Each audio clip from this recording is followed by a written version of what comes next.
नमस्कार। प्रभा साक्षी पॉडकास्ट में आप सभी का स्वागत है। आज के इस पॉडकास्ट में हम बात करेंगे, क्या इतना आसान है पार्लियामेंट की सिक्योरिटी को भेजना, सुरक्षा चूक के बाद किए गए क्या बड़े बदलाव। तो आइए सुनते हैं आज के इस पॉडकास्ट को। लेकिन उससे पहले अगर आपने हमारे चैनल को सब्सक्राइब नहीं किया है तो जरूर कर ले, ताकि हर रोज आप ऐसे इंटरेस्टिंग और जानकारीपूर्ण पॉडकास्ट सुन सकें।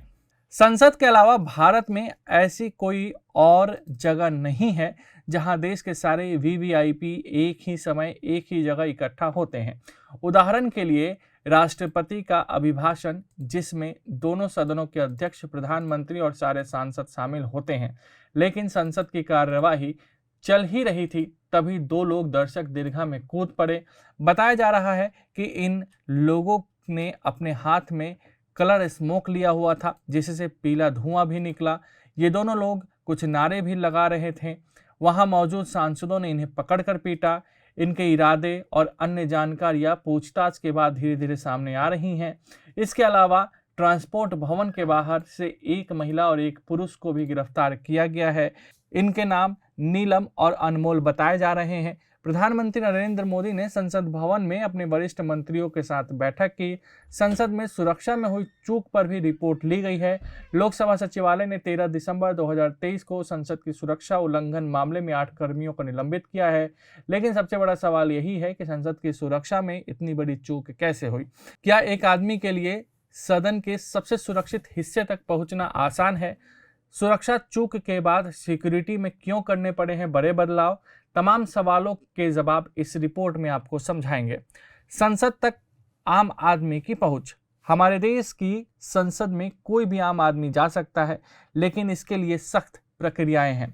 दरअसल 2 तरीके से संसद में प्रवेश मिल सकता है। पहला, विजिट पास बनवाना। इस तरह के पास से संसद के अंदर म्यूजियम आदि दिखाया जाता है। इसके अलावा संसद में एक विजिट तब होती है जब संसद में सत्र चल रहा होता है। इस दौरान कोई भी व्यक्ति संसद में जाकर लोकसभा की कार्यवाही सीधे देख सकता है। लोकसभा की कार्यवाही देखने के लिए भवन के अंदर एक दर्शक दीर्घा होती है। ये गैलरी लोकसभा में बालकनी में बनी हुई है। यहीं ऊपर में आम लोग बैठते हैं। लोकसभा में एंट्री के लिए जो पास दिया जाता है वो एक सीमित वक्त के लिए होता है। इसी के अनुसार आम लोगों की एंट्री होती है। लोकसभा की कार्यवाही देखने के लिए फॉर्म भरना होगा। ये फॉर्म लोकसभा की वेबसाइट या उसके रिसेप्शन ऑफिस में मिलता है। इस फॉर्म में नाम, स्थायी पता आदि की जानकारी देनी होती है।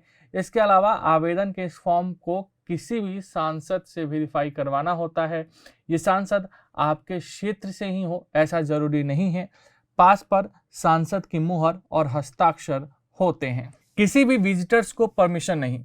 लोकसभा में सुरक्षा उल्लंघन के बाद उठाए गए पहले उपायों में से एक संसद में आगंतुकों के प्रवेश को निलंबित करना है। रिपोर्ट में कहा गया है कि लोकसभा के महासचिव ने गृह मंत्रालय को पत्र लिखा और अगले आदेश तक आगंतुक परमिट जारी करने को निलंबित करने का फैसला किया।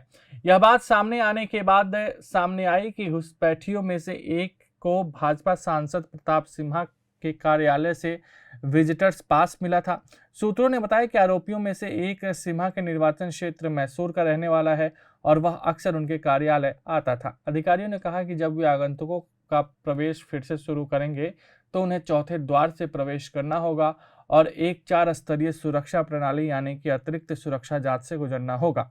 वर्तमान में आगंतुकों को 3 स्तरों पर सुरक्षा जांच से गुजरना पड़ता है। नए बढ़े हुए सुरक्षा उपाय। संसद में आगंतुकों के प्रवेश को निलंबित करने के अलावा अधिकारियों ने सुरक्षा प्रोटोकॉल में भी सुधार किया है। ऐसा कहा जा रहा है कि दर्शक दीर्घा जहां से 2 घुसपैठिए लोकसभा में कूदे थे, अब शीशे में बंद कर दी जाएगी। इसके अलावा गैलरी में पहली पंक्ति को खाली रखने, दूसरे पंक्ति से आगंतुकों को बैठने पर भी चर्चा हो रही है। इसके अलावा हवाई अड्डों की तरह बॉडी स्कैनिंग मशीनें परिसर में स्थापित की जाएंगी, ताकि यह सुनिश्चित किया जा सके कि लोग संसद परिसर में प्रवेश करते वक्त वस्तुओं को छिपा न सके। यह कदम तब उठाया गया जब पता चला कि घुसपैठियों ने अपने जूतों में गैस कनेस्टर छिपा रखे थे। संसद के अधिकारियों ने यह भी कहा है कि प्रमाणित पत्रकारों और स्टाफ सदस्यों को अब उन्हें सौंपी गई अलग प्रविष्टि का सख्ती से पालन करना होगा और उन्हें कठोर सुरक्षा जांच से गुजरना होगा। इसके अलावा सांसदों के निजी सहायकों और कर्मियों की आवाजाही प्रतिबंधित रहेगी। सदन के अंदर सुरक्षा कर्मियों की संख्या बढ़ाने पर भी चर्चा की गई है। सांसदों के मुताबिक कम से कम 150 अतिरिक्त जवानों की तैनाती की जानी चाहिए। जांच पैनल गठित। गृह मंत्रालय ने यह भी घोषणा की है कि बुधवार को लोकसभा के सुरक्षा उल्लंघन की जांच के लिए केंद्रीय रिजर्व पुलिस बल के महानिदेशक अनीश दयाल सिंह के नेतृत्व में एक जांच पैनल गठित किया गया है। लोकसभा सचिवालय के अनुरोध पर गृह मंत्रालय ने संसद सुरक्षा उल्लंघन की घटना की जांच के आदेश दिया है। गृह मंत्रालय के एक प्रवक्ता ने कहा, जांच समिति सीआरपीएफ के महानिदेशक अनीश दयाल सिंह की अध्यक्षता में गठित की गई है। आज के लिए इतना ही। अगले पॉडकास्ट में किसी और मुद्दे पर देंगे विस्तृत जानकारी। जुड़े रहिए प्रभा साक्षी के साथ।